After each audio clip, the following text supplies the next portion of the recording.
Je m'appelle Lenny, j'ai 22 ans, je suis né le 18 septembre 2003, j'ai grandi à Clermont-Ferrand. J'étais vraiment dans une famille de classe moyenne, j'ai eu une enfance tout à fait banale, mais j'ai toujours été cet enfant qui a toujours voulu réussir depuis tout petit. J'ai toujours eu l'argent et la réussite en premier objectif, peu importe ce qui se passait dans ma vie. Je me suis jamais vraiment inquiété de ce que je voulais faire plus tard parce que peu importe ce qui se passait, je voulais réussir et je savais que j'allais réussir, peu importe le parcours que j'aurais. Ma mère, depuis tout petit, elle m'a inculqué la loi de l'attraction, donc je l'avais en fait automatiquement dans mon cerveau. C'est pas une loi que j'ai dû apprendre au fur et à mesure, c'est une loi que j'avais automatiquement quand j'ai grandi avec moi. Donc à chaque fois qu'il se passait quelque chose de négatif dans ma vie, j'ai pu mettre en place cette loi automatiquement dans mon cerveau et me dire, ok, là, il se passe ça de mal, mais tire-en le positif, comme ça tu vas avancer.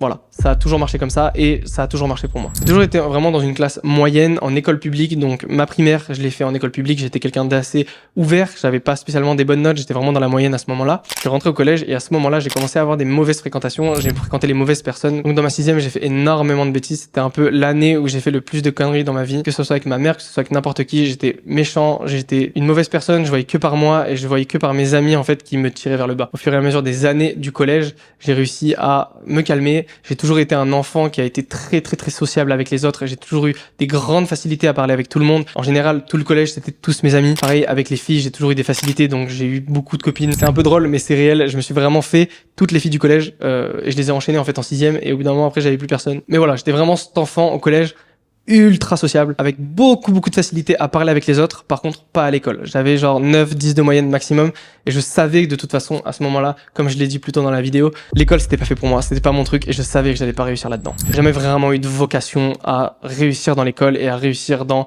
un cursus basique. Moi ce que je voulais à ce moment-là c'était devenir youtubeur. Vraiment c'était mon rêve, je voulais devenir youtubeur. Je faisais déjà des vidéos en sixième, c'était un peu cata, mais je faisais des vidéos en sixième donc j'avais déjà mis un premier pas dans ce monde-là. J'ai passé mon brevet, je l'ai eu avec mention assez bien. Je suis ensuite allé au lycée et j'ai rencontré une fille à ce moment-là avec laquelle j'ai eu une relation très toxique, mais c'est cette relation qui m'a permis de sortir de la phase ok, tu penses réussir, tu sais que tu vas réussir, c'est très bien. Maintenant, passe à l'action, fais quelque chose. Donc physiquement, de cette relation jusqu'à après, j'ai glow up. Donc j'ai pu me lancer sur TikTok en octobre 2019. C'était vraiment les tout débuts de TikTok, donc il y avait absolument personne, donc c'était déjà beaucoup plus facile de faire des vues. J'ai commencé à faire mes premiers TikTok, je m'en souviens encore, c'était pendant les vacances 2019 d'Halloween. C'était vraiment des TikTok basiques de 2019, mais j'ai eu de la chance, ça a marché directement et j'ai pu faire mes premiers 100K d'abonnés 3 mois après. On se remet un peu dans le contexte, c'était mon rêve de gosse. J'ai passé toutes mes années de collège à me dire un jour je serai youtubeur, un jour je serai influenceur et là le moment était enfin arrivé. Donc j'ai absolument pas lâché, j'ai pris l'opportunité d'avoir des abonnés et que je commençais à me bâtir une communauté au fur et à mesure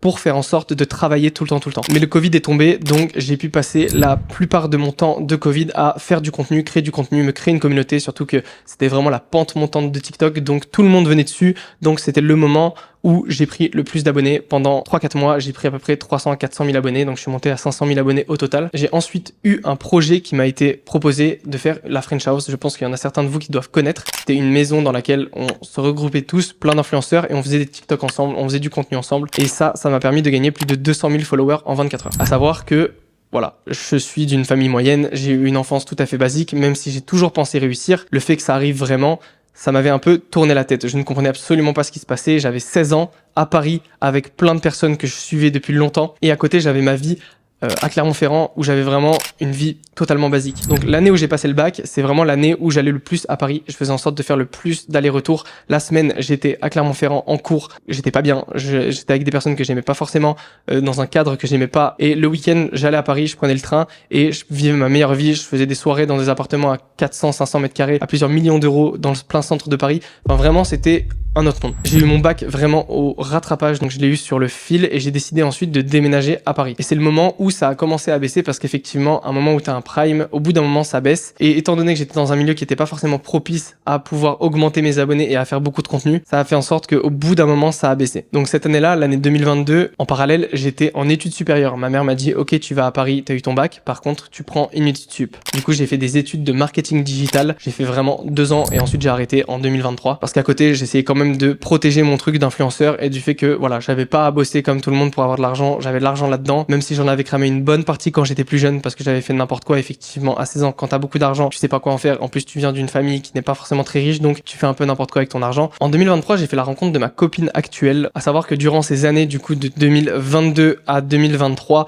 j'ai eu plusieurs périodes avec lesquelles je faisais un peu n'importe quoi. Je sortais beaucoup en boîte, je claquais mon argent, je gagnais plus beaucoup d'argent avec les réseaux, mais je claquais quand même tout ce que je pouvais pour faire en sorte de maintenir mon train de vie que j'avais apprécié quand j'étais plus jeune et que je voulais garder. J'avais aussi un loyer à payer, j'habitais à Paris Centre, donc c'était assez cher. Mais voilà, je voulais maintenir vraiment mon train de vie et faire en sorte de garder ce que j'avais déjà bâti le plus longtemps possible. En parallèle, comme je vous avais déjà expliqué avant, j'ai fait beaucoup de business en ligne. Même quand j'ai commencé les réseaux, je faisais déjà de l'e-commerce à côté, c'était catastrophique évidemment, mais j'avais déjà des petites idées de, voilà, je voudrais faire du business en ligne à côté des réseaux, et si les réseaux ça marche plus, j'aurais quand même mon business en ligne. Donc effectivement, je suis passé par business en ligne, SMMA, je suis passé par e-commerce, j'ai fait plusieurs boutiques sur plusieurs années. En 2021, je me rappelle, j'avais fait une boutique Pokémon, j'ai fait du SMMA, j'ai essayé de lancer mon agence de pub à Paris. Effectivement, c'était un flop total parce que j'étais beaucoup trop jeune et je savais même pas ce que je faisais. Et que j'étais aussi absolument pas focus dans mes projets, je pensais qu'à sortir et à faire la fête. Donc c'était vraiment une période assez compliquée pour moi. J'ai vécu aussi des séparations, j'ai essayé de me chercher, j'ai essayé de faire des choses, de sortir, de voir où est-ce que j'avais envie d'aller.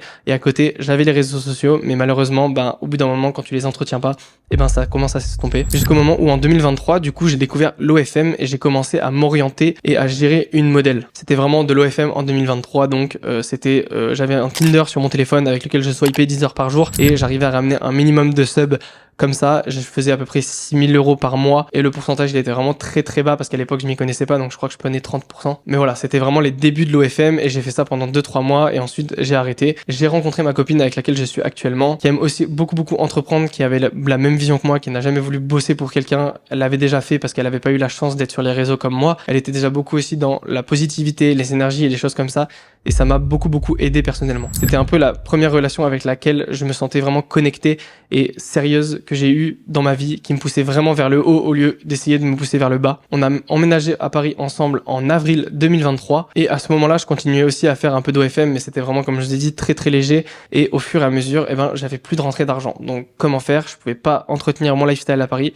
J'ai décidé en décembre 2023 de bouger à Clermont-Ferrand avec ma copine, elle m'a suivi et on a bougé à Clermont pour faire en sorte de me restabiliser et d'essayer de soit redémarrer les réseaux sociaux, soit de retrouver un business qui va marcher. Malheureusement, ça s'est pas passé comme ça, à savoir que j'en ai parlé, mais moi, je suis un gros gamer à la base. Quand j'étais jeune, je me réfugiais beaucoup dans les jeux vidéo parce que quand j'avais pas envie de sortir, je jouais beaucoup. Et en décembre 2023, il y a eu le retour d'une période de Fortnite OG pour ceux qui connaissent, qui m'a complètement retourné le cerveau et donc j'ai commencé à rejouer. Pendant 4 mois, j'ai fait absolument que jouer au jeu. Donc ma relation automatiquement avec ma copine qui était très axée dans l'entrepreneuriat, dans le développement, dans les choses comme ça, ça s'est un peu estompé. Mais à la fois à cette période-là, comme toujours dans ma vie, j'étais toujours persuadé que j'allais devenir riche et qu'il y avait quelque chose qui allait me tomber dessus. J'en étais sûr et je le savais. Ça a pas loupé. Un mois après, j'ai eu la chance d'avoir une opportunité en OFM pour pouvoir gagner beaucoup d'argent. Donc je l'ai saisi, j'ai fait en sorte de travailler et à ce moment-là, j'ai totalement délaissé les jeux vidéo, les réseaux aussi. Et je me suis dit, tu all-in à 100% sur l'OFM, tu te mets là-dedans et tu vois ce que ça donne. C'est ce que j'ai fait et en 3 mois, j'ai atteint les 100K par mois en OFM. J'ai commencé en mai 2024 l'OFM et ensuite j'ai atteint mes premiers 100K par mois en août 2024. À partir de ce moment-là, je me suis dit, ok, ma vie, elle va vraiment changer. J'ai fait des erreurs auparavant avec l'influence, avec ma vie à Paris, etc. Là, cette fois-ci, tu ne fais pas le con, tu réfléchis, tu sais comment épargner ton argent, tu sais comment faire les choses bien.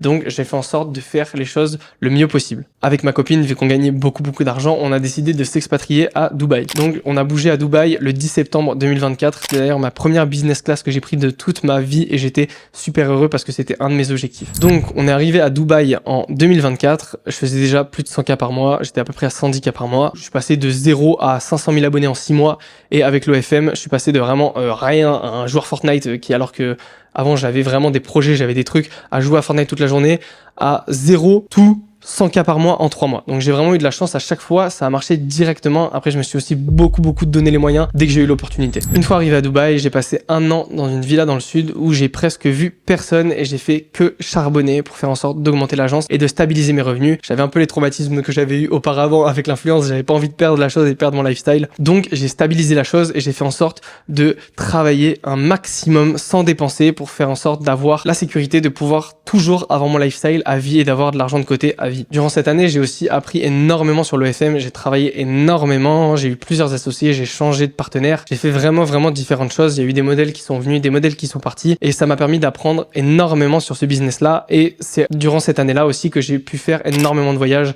J'ai vraiment vécu un lifestyle énorme cette année. Recentrez-vous, je pars d'une famille moyenne. Je n'avais absolument aucun moyen de réussir, mis à part mon travail et ma croyance. J'ai jamais eu aucune croyance limitante. À chaque fois que je voulais quelque chose, j'y ai pensé. Je me suis dit, tu vas le faire, ça va marcher, tu vas y arriver. Et ça a réussi à chaque fois.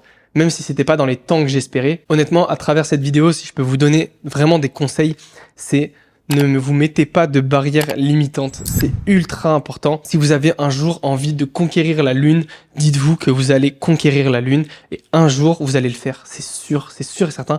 Croyez en vous, que ça soit dans le business, que ça soit n'importe où, que ce soit dans la réussite. Croyez en vous, travaillez, mettez en place et vous allez voir qu'un jour ça va marcher. Mettez également en place la loi de l'attraction. Ça revient avec les croyances limitantes. Faites en sorte de vous rentrer dans le crâne que si vous voulez quelque chose, vous allez l'avoir, peu importe quand est-ce que ça arrivera. Si vous le voulez vraiment et que vous le pensez vraiment, ça arrivera. Le petit mec de Clermont-Ferrand qui a eu de la chance, qui a percé sur les réseaux, puis ensuite qui a eu une chute, qui a ensuite eu l'OFM, il part de zéro les gars, il part de rien du tout, il part d'une famille, sa mère qui gagne 1700, 1800 euros par mois, un petit appartement, ok certes sa mère elle lui a tout donné, mais justement j'ai eu la chance d'être couvé et je me suis quand même dit je vais me bouger les fesses pour pouvoir avoir cette vie que j'ai toujours voulu et depuis tout petit j'ai eu la réussite et j'ai eu l'envie de travailler. Si vous avez des opportunités, que vous les saisissez et que vous travaillez, il y a absolument aucune chance que vous n'y arrivez pas. C'est impossible. Dites-vous que je pars du même point que vous. Certes, il y en a, vous m'avez connu avec les réseaux, donc vous vous dites que j'ai cette facilité-là. Mais avant ça, je pars de zéro, je pars du même point que vous. Donc, vous pouvez le faire. Vous avez rien de différent à moi. Vous pouvez clairement le faire. Si vous avez un minimum d'intelligence et un minimum de bon sens et un minimum d'envie et que vous savez que vous êtes différent de toutes ces personnes qui veulent une vie d'études, qui veulent une vie avec un travail normal, avec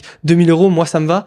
Si vous savez que vous êtes différent, mettez en place des process. Prenez des risques dans la vie, saisissez les opportunités, peu importe ce que vous avez à mettre sur le côté pour. Si t'es resté jusqu'à la fin, je te remercie vraiment parce que certes, il y a eu beaucoup de réussites, mais il y a eu également des faiblesses. Donc raconter ces faiblesses, c'est pas forcément facile. Pour sortir de cette matrice de métro, boulot, dodo, lance une agence OFM, renseigne-toi, fais en sorte d'avoir les connaissances nécessaires pour lancer une agence et tu verras que dans tous les cas, ça marchera si tu y crois. Si t'es intéressé pour scale ton agence ou pour commencer ton agence OFM, n'hésite pas à book un call dans la description. On essaiera de voir ensemble si je peux t'aider. Et n'hésite pas aussi à me suivre sur Instagram parce que je partage énormément de free value et beaucoup de lifestyle là-bas. Donc si ça peut t'intéresser potentiellement, le lien est dans la bio.